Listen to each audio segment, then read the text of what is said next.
El pozo y el péndulo. De Edgar Allan Poe. Estaba agotado hasta no poder más, por aquella larga agonía. Cuando, por último, me desataron y pude sentarme, noté que perdía el conocimiento. La sentencia, la espantosa sentencia de muerte, fue la última frase claramente acentuada que llegó a mis oídos. Luego, el sonido de las voces de los inquisidores me pareció que se apagaba en el indefinido zumbido de un sueño. El ruido aquel provocaba en mi espíritu una idea de rotación, quizá a causa de que lo asociaba en mis pensamientos con una rueda de molino. Pero aquello duró poco tiempo, porque, de pronto, no oí nada más. No obstante, durante algún rato pude ver, pero con qué terrible exageración. Veía los labios de los jueces vestidos de negro, eran blancos, más blancos que la hoja de papel sobre la que estoy escribiendo estas palabras, y delgados hasta lo grotesco, adelgazados por la intensidad de su dura expresión, de su resolución inexorable, del riguroso desprecio al dolor humano. Veía que los decretos de lo que para mí representaba el destino salían aún de aquellos labios. Los vi retorcerse en una frase mortal, les vi pronunciar las sílabas de mi nombre y me estremecí al ver que el sonido no seguía al movimiento. Durante varios momentos de espanto frenético vi también la blanda y casi imperceptible ondulación de las negras colgaduras que cubrían las paredes de la sala, y mi vista cayó entonces sobre los 7 grandes hachones que se habían colocado sobre la mesa. Tomaron para mí, al principio, el aspecto de la caridad y los imaginé ángeles blancos y esbeltos que debían salvarme. Pero entonces, y de pronto, una náusea mortal invadió mi alma y sentí que cada fibra de mi ser se estremecía como si hubiera estado en contacto con el hilo de una batería galvánica. Y las formas angélicas convertíanse en insignificantes espectros con cabeza de llama y claramente comprendí que no debía esperar de ellos auxilio alguno. Entonces, como una magnífica nota musical, se insinuó en mi imaginación la idea del inefable reposo que nos espera en la tumba. Llegó suave, furtivamente, creo que necesité un gran rato para apreciarla por completo. Pero en el preciso instante en que mi espíritu comenzaba a sentir claramente esa idea y a acariciarla, las figuras de los jueces se desvanecieron como por arte de magia, los grandes hachones se redujeron a la nada, sus llamas se apagaron por completo, y sobrevino la negrura de las tinieblas. Todas las sensaciones parecieron desaparecer como en una zambullida loca y precipitada del alma en el Hades. Y el universo fue solo noche, silencio, inmovilidad. Estaba desvanecido. Pero, no obstante, no puedo decir que hubiese perdido la conciencia del todo. La que me quedaba, no intentaré definirla, ni describirla siquiera. Pero, en fin, todo no estaba perdido. En medio del más profundo sueño, no. En medio del delirio, no. En medio del desvanecimiento, no. En medio de la muerte, no. Si fuera de otro modo, no habría salvación para el hombre. Cuando nos despertamos del más profundo sueño, rompemos la telaraña de algún sueño. Y, no obstante, un segundo más tarde es tan delicado este tejido, que no recordamos haber soñado. 2 grados hay, al volver del desmayo a la vida, el sentimiento de la existencia moral o espiritual y el de la existencia física. Parece probable que si, al llegar al 2º grado, hubiéramos de evocar las impresiones del primero, volveríamos a encontrar todos los recuerdos elocuentes del abismo transmundano. ¿Y cuál es ese abismo? ¿Cómo, al menos, podremos distinguir sus sombras de las de la tumba? Pero si las impresiones de lo que he llamado 1er grado no acuden de nuevo al llamamiento de la voluntad, no obstante, después de un largo intervalo, no aparecen sin ser solicitadas, mientras, maravillados, nos preguntamos de dónde proceden. Quien no se haya desmayado nunca no descubrirá extraños palacios y casas singularmente familiares entre las ardientes llamas, no será el que contemple, flotantes en el aire, las visiones melancólicas que el vulgo no puede vislumbrar, no será el que medite sobre el perfume de alguna flor desconocida, ni el que se perderá en el misterio de alguna melodía que nunca hubiese llamado su atención hasta entonces. En medio de mis repetidos e insensatos esfuerzos, en medio de mi enérgica tenacidad en recoger algún vestigio de ese estado de vacío aparente en el que mi alma había caído, hubo instantes en que soñé triunfar. Tuve momentos breves, brevísimos en que he llegado a condensar recuerdos que en épocas posteriores mi razón lúcida me ha afirmado no poder referirse sino a ese estado en que parece aniquilada la conciencia. Muy confusamente me presentan esas sombras de recuerdos grandes figuras que me levantaban, transportándome silenciosamente hacia abajo, aún más hacia abajo, cada vez más abajo, hasta que me invadió un vértigo espantoso a la simple idea del infinito en descenso. También me recuerdan no sé qué vago espanto que experimentaba el corazón, precisamente a causa de la calma sobrenatural de ese corazón. Luego el sentimiento de una repentina inmovilidad en todo lo que me rodeaba, como si quienes me llevaban, un cortejo de espectros, hubieran pasado, al descender los límites de lo ilimitado, y se hubiesen detenido, vencidos por el hastío infinito de su tarea. Recuerda mi alma más tarde una sensación de insipidez y de humedad. Después, todo no es más que locura, la locura de una memoria que se agita en lo abominable. De pronto vuelven a mi alma un movimiento y un sonido, el movimiento tumultuoso del corazón y el rumor de sus latidos. Luego, un intervalo en el que todo desaparece. Luego, el sonido de nuevo, el movimiento y el tacto, como una sensación vibrante penetradora de mi ser. Después la simple conciencia de mi existencia sin pensamiento, sensación que duró mucho. Luego, bruscamente, el pensamiento de nuevo, un temor que me producía escalofríos y un esfuerzo ardiente por comprender mi verdadero estado. Después, un vivo afán de caer en la insensibilidad. Luego, un brusco renacer del alma y una afortunada tentativa de movimiento. Entonces, el recuerdo completo del proceso, de los negros tapices, de la sentencia, de mi debilidad, de mi desmayo. Y el olvido más completo en torno a lo que ocurrió más tarde. Únicamente después, y gracias a la constancia más enérgica, he logrado recordarlo vagamente. No había abierto los ojos hasta ese momento. Pero sentía que estaba tendido de espaldas y sin ataduras. Extendí la mano y pesadamente cayó sobre algo húmedo y duro. Durante algunos minutos la dejé descansar así, haciendo esfuerzos por adivinar dónde podía encontrarme y lo que había sido de mí. Sentía una gran impaciencia por hacer uso de mis ojos, pero no me atreví. Tenía miedo de la primera mirada sobre las cosas que me rodeaban. No es que me aterrorizara contemplar cosas horribles, sino que me aterraba la idea de no ver nada. A la larga, con una loca angustia en el corazón, abrí rápidamente los ojos. Mi espantoso pensamiento hallábase, pues, confirmado. Me rodeaba la negrura de la noche eterna. Me parecía que la intensidad de las tinieblas me oprimía y me sofocaba. La atmósfera era intolerablemente pesada. Continué acostado tranquilamente e hice un esfuerzo por emplear mi razón. Recordé los procedimientos inquisitoriales y, partiendo de esto, procuré deducir mi posición verdadera. Había sido pronunciada la sentencia y me parecía que desde entonces había transcurrido un largo intervalo de tiempo. No obstante, ni un solo momento imaginé que estuviera realmente muerto. A pesar de todas las ficciones literarias, semejante idea es absolutamente incompatible con la existencia real. Pero ¿dónde me encontraba y cuál era mi estado? Sabía que los condenados a muerte morían con frecuencia en los autos de fe. La misma tarde del día de mi juicio habíase celebrado una solemnidad de esta especie.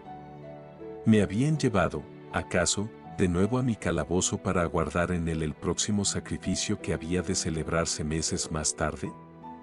Desde el principio comprendí que esto no podía ser. Inmediatamente había sido puesto en requerimiento el contingente de víctimas. Por otra parte, mi primer calabozo, como todas las celdas de los condenados, en Toledo, estaba empedrado y había en él alguna luz. Repentinamente, una horrible idea aceleró mi sangre en torrentes hacia mi corazón y durante unos instantes caí de nuevo en mi insensibilidad. Al volver en mí, de un solo movimiento, me levanté sobre mis pies, temblando convulsivamente en cada fibra. Desatinadamente, extendí mis brazos por encima de mi cabeza y a mi alrededor, en todas direcciones. No sentí nada. No obstante, temblaba a la idea de dar un paso, pero me daba miedo tropezar contra los muros de mi tumba. Brotaba el sudor por todos mis poros y en gruesas gotas frías se detenía sobre mi frente. A la larga, se me hizo intolerable la agonía de la incertidumbre y avancé con precaución, extendiendo los brazos y con los ojos fuera de sus órbitas, con la esperanza de hallar un débil rayo de luz. Di algunos pasos, pero todo estaba vacío y negro. Respiré con mayor libertad. Por fin, me pareció evidente que el destino que me habían reservado no era el más espantoso de todos. Y entonces, mientras precavidamente continuaba avanzando, se confundían en masa en mi memoria 1000 vagos rumores que sobre los horrores de Toledo corrían. Sobre estos calabozos contábanse cosas extrañas. Yo siempre había creído que eran fábulas, pero, sin embargo, eran tan extraños, que solo podían repetirse en voz baja. ¿Debía morir yo de hambre, en aquel subterráneo mundo de tinieblas, o qué muerte más terrible me esperaba? Puesto que conocía demasiado bien el carácter de mis jueces, no podía dudar de que el resultado era la muerte, y una muerte de una amargura escogida. Lo que sería, y la hora de su ejecución, era lo único que me preocupaba y me aturdía. Mis extendidas manos encontraron, por último, un sólido obstáculo. Era una pared que parecía construida de piedra, muy lisa, húmeda y fría. La fui siguiendo de cerca, caminando con la precavida desconfianza que me habían inspirado ciertas narraciones antiguas. Sin embargo, esta operación no me proporcionaba medio alguno para examinar la dimensión de mi calabozo, pues podía dar la vuelta y volver al punto de donde había partido sin darme cuenta de lo perfectamente igual que parecía la pared. En vista de ello busqué el cuchillo que guardaba en uno de mis bolsillos cuando fui conducido al tribunal. Pero había desaparecido, porque mis ropas habían sido cambiadas por un traje de grosera estameña. Con objeto de comprobar perfectamente mi punto de partida, había pensado clavar la hoja en alguna pequeña grieta de la pared. Sin embargo, la dificultad era bien fácil de ser solucionada y, no obstante, al principio, debido al desorden de mi pensamiento, me pareció insuperable. Rasgué una tira de la orla de mi vestido y la coloqué en el suelo en toda su longitud, formando un ángulo recto con el muro. Recorriendo a tientas mi camino en torno a mi calabozo, al terminar el circuito tendría que encontrar el trozo de tela. Por lo menos, esto era lo que yo creía, pero no había tenido en cuenta ni las dimensiones de la celda ni mi debilidad. El terreno era húmedo y resbaladizo. Tambaleándome, anduve durante algún rato. Después tropecé y caí. Mi gran cansancio me decidió a continuar tumbado, y no tardó el sueño en apoderarse de mí en aquella posición. Al despertarme y alargar el brazo hallé a mi lado un pan y un cántaro con agua. Estaba demasiado agotado para reflexionar en tales circunstancias, y bebí y comí ávidamente. Tiempo más tarde reemprendí mi viaje en torno a mi calabozo, y trabajosamente logré llegar al trozo de estameña. En el momento de caer había contado ya 52 pasos, y desde que reanudé el camino hasta encontrar la tela, 48. De modo que medía un total de 100 pasos, y suponiendo que 2 de ellos constituyeran una yarda, calculé en unas 50 yardas la circunferencia de mi calabozo. Sin embargo, había tropezado con numerosos ángulos en la pared, y esto impedía a él conjeturar la forma de la cueva, pues no había duda alguna de que aquello era una cueva. No ponía gran interés en aquellas investigaciones y con toda seguridad estaba desalentado. Pero una vaga curiosidad me impulsó a continuarlas. Dejando la pared, decidí atravesar la superficie de mi prisión. Al principio procedí con extrema precaución, pues el suelo, aunque parecía ser de una materia dura, era traidor por el limo que en él había. No obstante, al cabo de un rato logré animarme y comencé a andar con seguridad, procurando cruzarlo en línea recta. De esta forma avancé 10 o 12 pasos, cuando el trozo rasgado que quedaba de orla se me enredó entre las piernas, haciéndome caer de bruces violentamente. En la confusión de mi caída no noté al principio una circunstancia no muy sorprendente y que, no obstante, segundos después, hallándome todavía en el suelo, llamó mi atención. Mi barbilla apoyábase sobre el suelo del calabozo, pero mis labios y la parte superior de la cabeza, aunque parecían colocados a menos altura que la barbilla, no descansaban en ninguna parte. Me pareció, al mismo tiempo, que mi frente se empapaba en un vapor viscoso y que un extraño olor a setas podridas llegaba hasta mi nariz. Alargué el brazo y me estremecí, descubriendo que había caído al borde mismo de un pozo circular cuya extensión no podía medir en aquel momento. Tocando las paredes precisamente debajo del brocal, logré arrancar un trozo de piedra y la dejé caer en el abismo. Durante algunos segundos presté atención a sus rebotes. Chocaba en su caída contra las paredes del pozo. Lúgubremente, se hundió por último en el agua, despertando ecos estridentes. En el mismo instante dejóse oír un ruido sobre mi cabeza, como de una puerta abierta y cerrada casi al mismo tiempo, mientras un débil rayo de luz atravesaba repentinamente la oscuridad y se apagaba enseguida. Con toda claridad vi la suerte que se me preparaba y me felicité por el oportuno accidente que me había salvado. Un paso más, y el mundo no me hubiera vuelto a ver. Aquella muerte, evitada a tiempo, tenía ese mismo carácter que había yo considerado como fabuloso y absurdo en las historias que sobre la Inquisición había oído contar.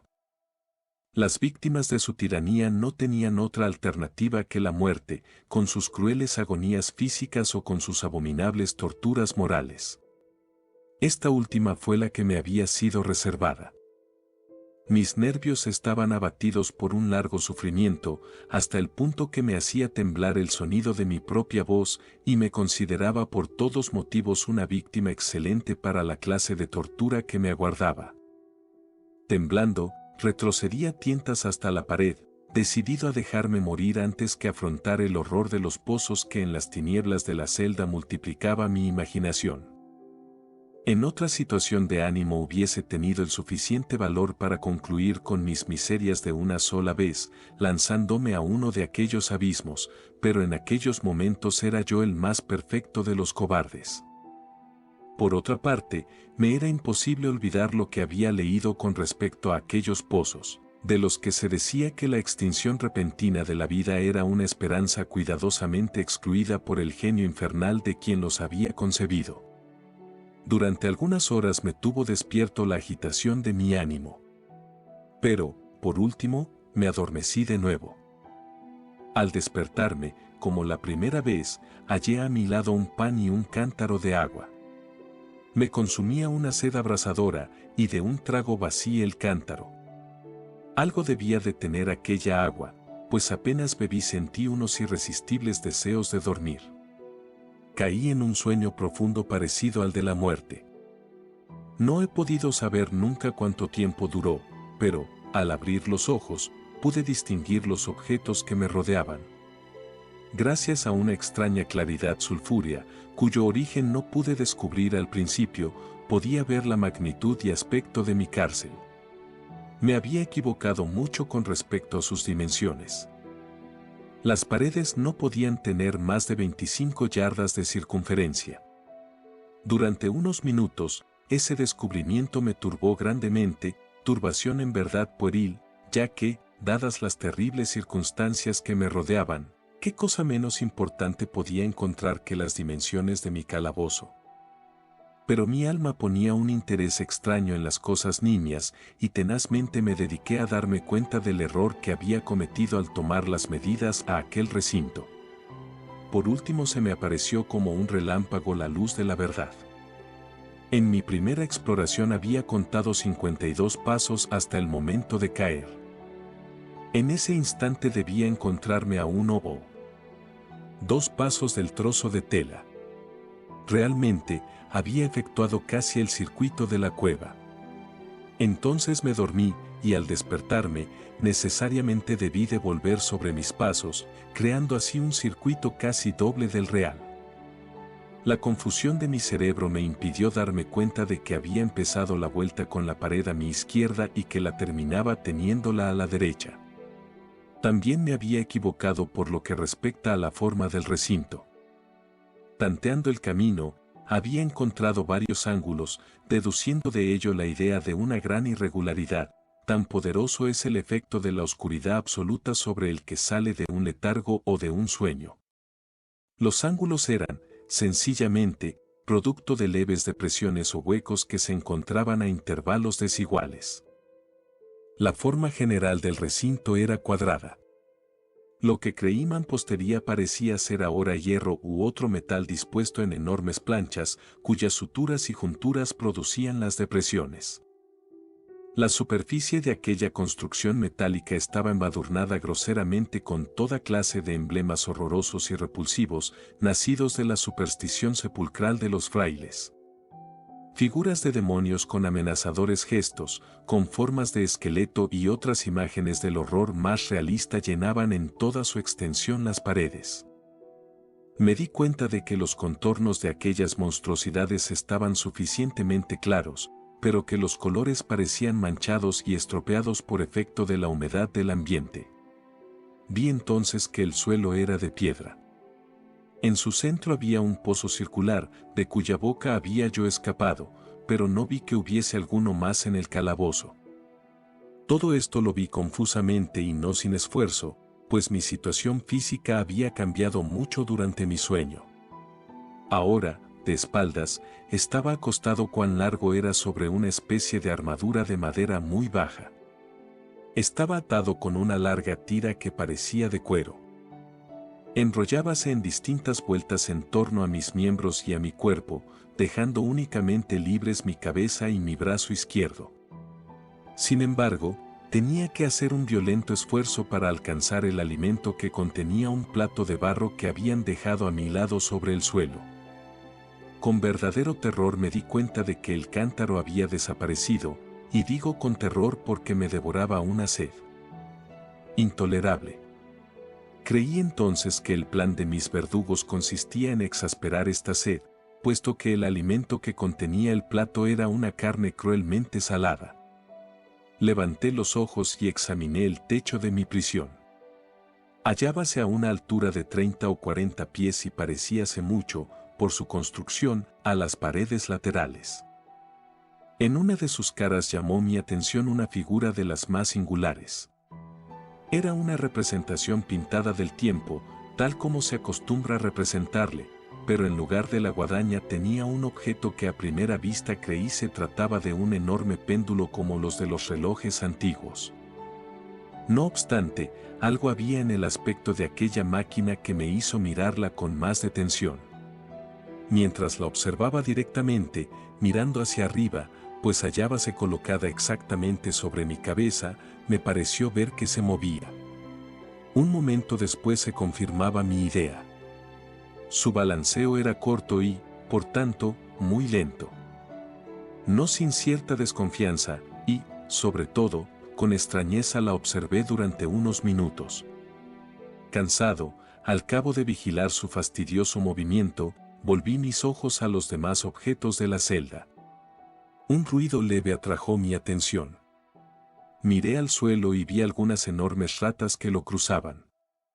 Habían salido del pozo que yo podía distinguir a mi derecha. En ese instante, mientras las miraba, subieron en tropel, a toda prisa, con voraces ojos y atraídas por el olor de la carne. Me costó gran esfuerzo y atención apartarlas. Transcurrió media hora, tal vez una hora, pues apenas imperfectamente podía medir el tiempo, cuando, de nuevo, levanté los ojos sobre mí. Lo que entonces vi me dejó atónito y sorprendido. El camino del péndulo había aumentado casi 1 yarda y, como consecuencia natural, su velocidad era también mucho mayor. Pero, principalmente, lo que más me impresionó fue la idea de que había descendido visiblemente. Puede imaginarse con qué espanto observé entonces que su extremo inferior estaba formado por media luna de brillante acero, que, aproximadamente, tendría un pie de largo de un cuerno a otro. Los cuernos estaban dirigidos hacia arriba y el filo inferior, evidentemente afilado como una navaja barbera. También parecía una navaja barbera, pesado y macizo, y ensanchábase desde el filo en una forma ancha y sólida. Se ajustaba a una gruesa varilla de cobre, y todo ello silbaba moviéndose en el espacio. Ya no había duda alguna con respecto a la suerte que me había preparado la horrible ingeniosidad monacal. Los agentes de la Inquisición habían previsto mi descubrimiento del pozo, cuyos horrores habían sido reservados para un hereje tan temerario como yo, del pozo, imagen del infierno, considerado por la opinión como la última thule de todos los castigos. El más fortuito de los accidentes me había salvado de caer en él, y yo sabía que el arte de convertir el suplicio en un lazo y una sorpresa constituía una rama importante de aquel sistema fantástico de ejecuciones misteriosas. Por lo visto, habiendo fracasado mi caída en el pozo, no figuraba en el demoníaco plan arrojarme a él. Por tanto, estaba destinado, y en este caso sin ninguna alternativa, a una muerte distinta y más dulce.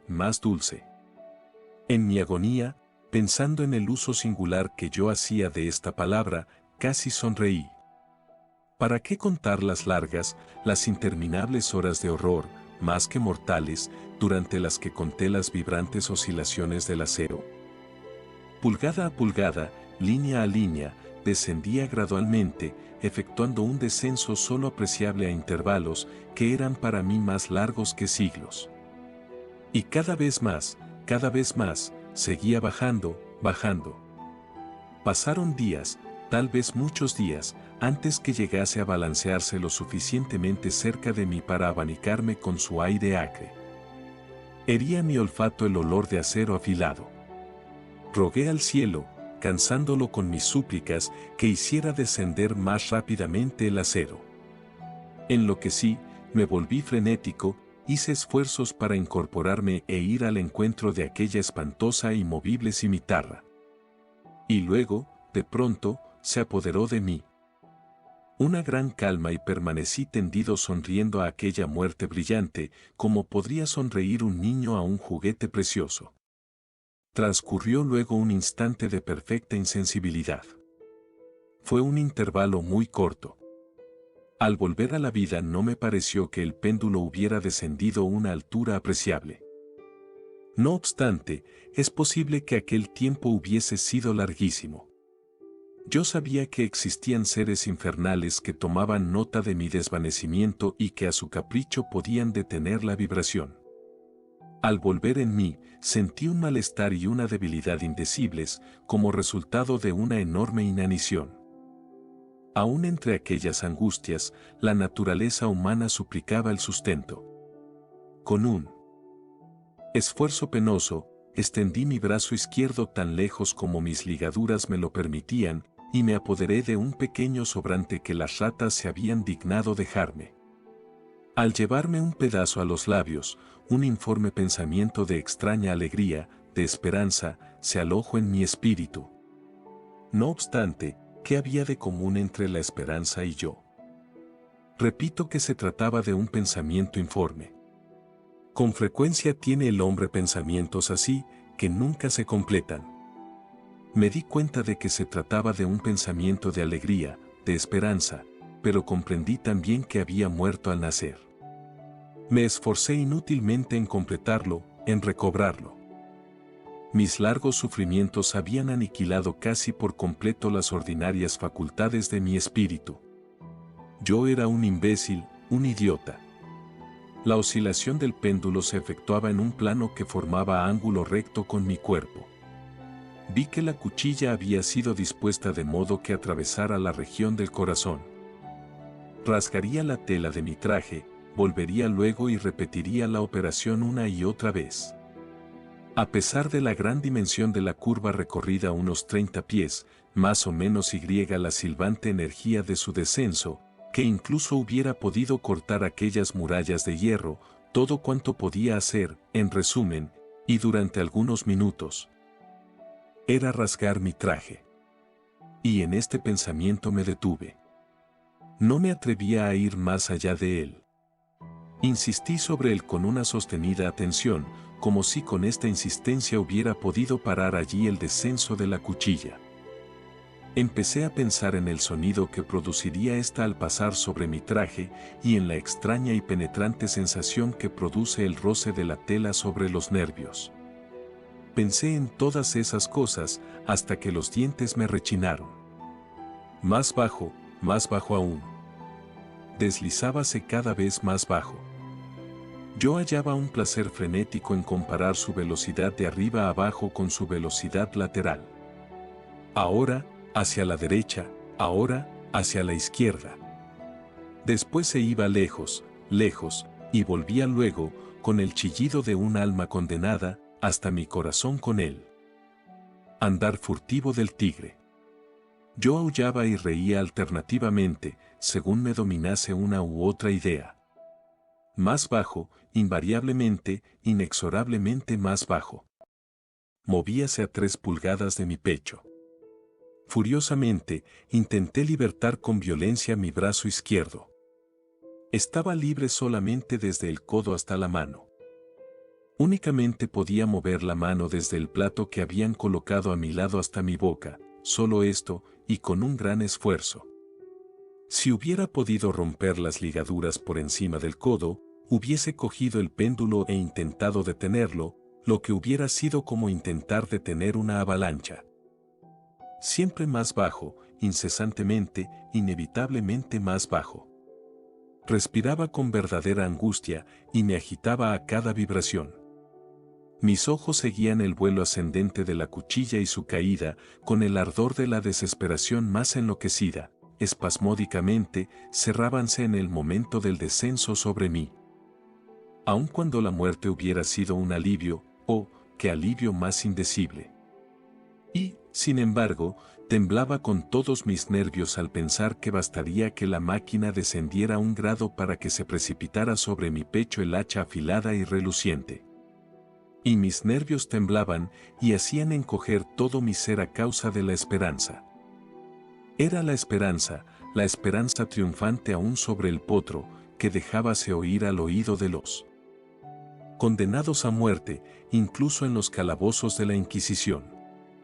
Comprobé que 10 o 12 vibraciones, aproximadamente, pondrían el acero en inmediato contacto con mi traje, y con esta observación entróse en mi ánimo la calma condensada y aguda de la desesperación.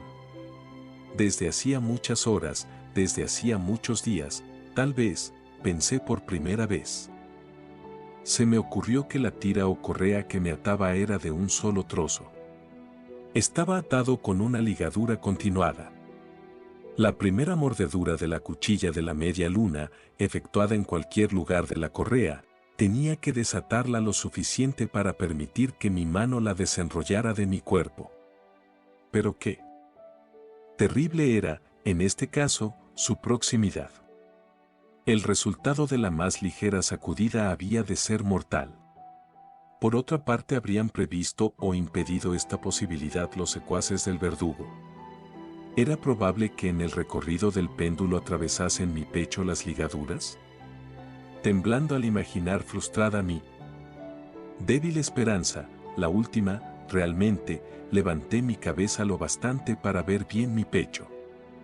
La correa cruzaba mis miembros estrechamente, juntamente con todo mi cuerpo, en todos sentidos, menos en la trayectoria de la cuchilla homicida.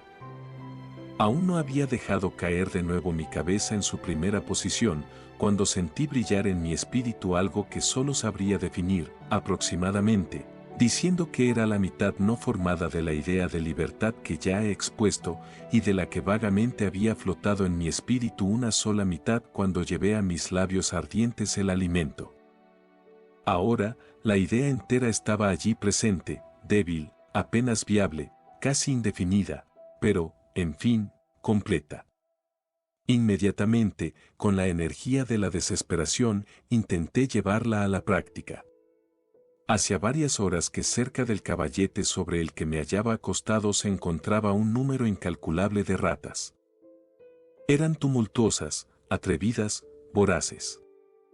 Fijaban en mí sus ojos, como si no esperasen más que mi inmovilidad para hacer presa.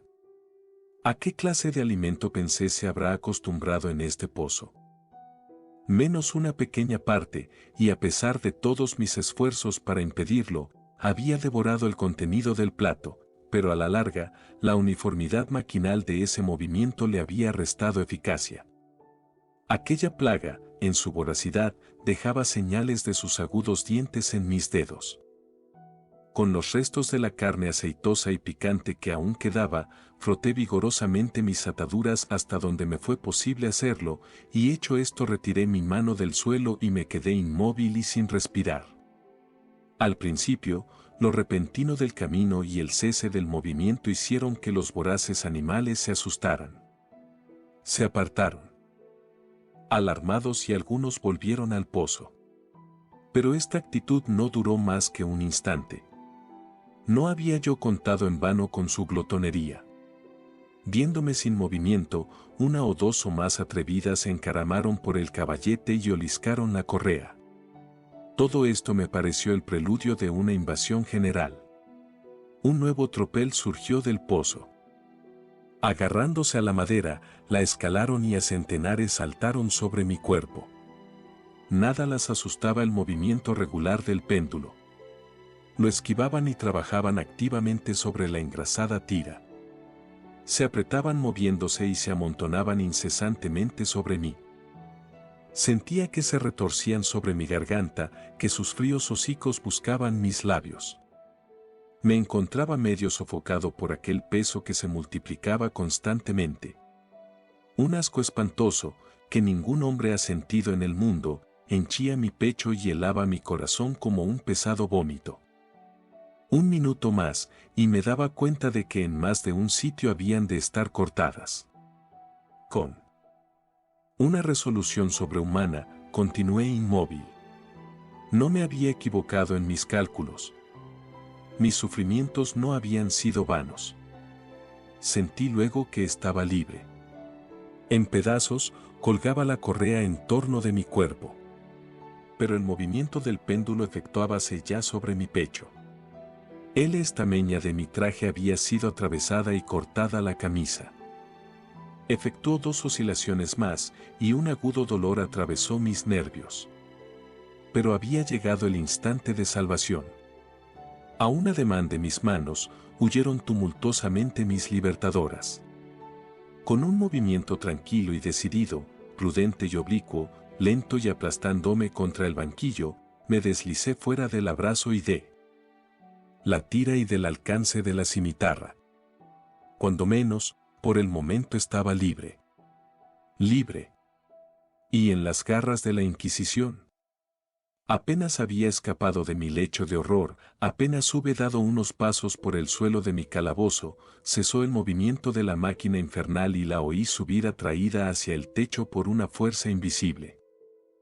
Aquella fue una lección que llenó de desesperación mi alma. Indudablemente, todos mis movimientos eran espiados. Libre.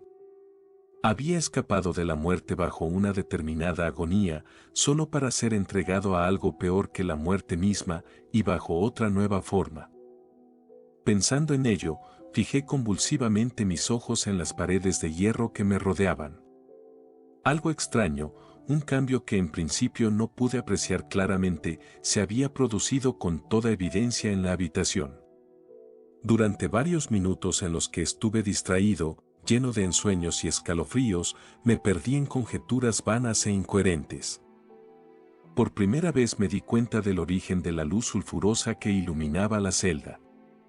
provenía de una grieta de media pulgada de anchura que extendíase en torno del calabozo en la base de las paredes, que, de ese modo, parecían, y en efecto lo estaban, completamente separadas del suelo. Intenté mirar por aquella abertura, aunque, como puede imaginarse, inútilmente. Al levantarme desanimado, se descubrió a mi inteligencia, de pronto, el misterio de la alteración que la celda había sufrido. Había tenido ocasión de comprobar que, aun cuando los contornos de las figuras pintadas en las paredes fuesen suficientemente claros, los colores parecían alterados y borrosos. Ahora, acababan de tomar, y tomaban a cada momento, un sorprendente e intensísimo brillo, que daba a aquellas imágenes fantásticas y diabólicas un aspecto que hubiera hecho temblar a nervios más firmes que los míos. Pupilas demoníacas, de una viveza siniestra y feroz, se clavaban sobre mí desde 1000 sitios distintos, donde yo anteriormente no había sospechado que se encontrara ninguna, y brillaban cual fulgor lúgubre de un fuego que, aunque vanamente, quería considerar completamente imaginario. Imaginario. Me bastaba respirar para traer hasta mi nariz un vapor de hierro enrojecido. Extendíase por el calabozo un olor sofocante. A cada momento reflejábase un ardor más profundo en los ojos clavados en mi agonía. Un rojo más oscuro se extendía sobre aquellas horribles pinturas sangrientas. Estaba jadeante, respiraba con grandes esfuerzos. No había duda sobre el deseo de mis verdugos, los más despiadados y demoníacos de todos los hombres. Me aparté lejos del metal ardiente, dirigiéndome al centro del calabozo. Frente a aquella destrucción por el fuego, la idea de la frescura del pozo llegó a mi alma como un bálsamo. Me lancé hacia sus mortales bordes. Dirigí mis miradas hacia el fondo. El resplandor de la inflamada bóveda iluminaba sus cavidades más ocultas. No obstante, durante un minuto de desvarío, mi espíritu negóse a comprender la significación de lo que veía. Al fin, aquello penetró en mi alma, a la fuerza, triunfalmente. Se grabó a fuego en mi razón estremecida. Una voz para hablar. ¡Oh horror! Todos los horrores, menos ese. Con un grito, me aparté del brocal y, escondiendo mi rostro entre las manos, lloré con amargura. El calor aumentaba rápidamente y levanté una vez más los ojos, temblando en un acceso febril. En la celda habíase operado un segundo cambio y este efectuábase, evidentemente, en la forma. Como la primera vez, intenté inútilmente apreciar o comprender lo que sucedía. Pero no me dejaron mucho tiempo en la duda. La venganza de la Inquisición era rápida y 2 veces la había frustrado. No podía luchar por más tiempo con el rey del espanto. La celda había sido cuadrada. Ahora notaba que 2 de sus ángulos de hierro eran agudos y, por tanto, obtusos los otros 2. Con un gruñido, con un sordo gemido, aumentaba rápidamente el terrible contraste. En un momento, la estancia había convertido su forma en la de un rombo. Pero la transformación no se detuvo aquí. No deseaba ni esperaba que se parase. Hubiera llegado a los muros al rojo para aplicarlos contra mi pecho, como si fueran una vestidura de eterna paz. La muerte, me dije. Cualquier muerte, menos la del pozo, insensato. ¿Cómo no pude comprender que el pozo era necesario, que aquel pozo único era la razón del hierro candente que me sitiaba? ¿Resistiría yo su calor? Y aun suponiendo que pudiera resistirlo, ¿podría sostenerme contra su presión? Y el rombo se aplastaba, con una rapidez que no me dejaba tiempo para pensar. Su centro, colocado sobre la línea de mayor anchura, coincidía precisamente con el abismo abierto. Intenté retroceder, pero los muros, al unirse, me empujaban con una fuerza irresistible. Llegó, por último, un momento en que mi cuerpo, quemado y retorcido, apenas halló sitio para él, apenas hubo lugar para mis pies en el suelo de la prisión. No luché más, pero la agonía de mi alma se exteriorizó en un fuerte y prolongado grito de desesperación. Me di cuenta de que vacilaba sobre el brocal, y volví los ojos. Pero he aquí un ruido de voces humanas. Una explosión, un huracán de trompetas, un poderoso rugido semejante al de 1000 truenos. Los muros de fuego echáronse hacia atrás precipitadamente. Un brazo alargado me cogió del mío, cuando, ya desfalleciente, me precipitaba en el abismo. Era el brazo del general Lasalle. Las tropas francesas habían entrado en Toledo. La Inquisición hallábase en poder de sus enemigos.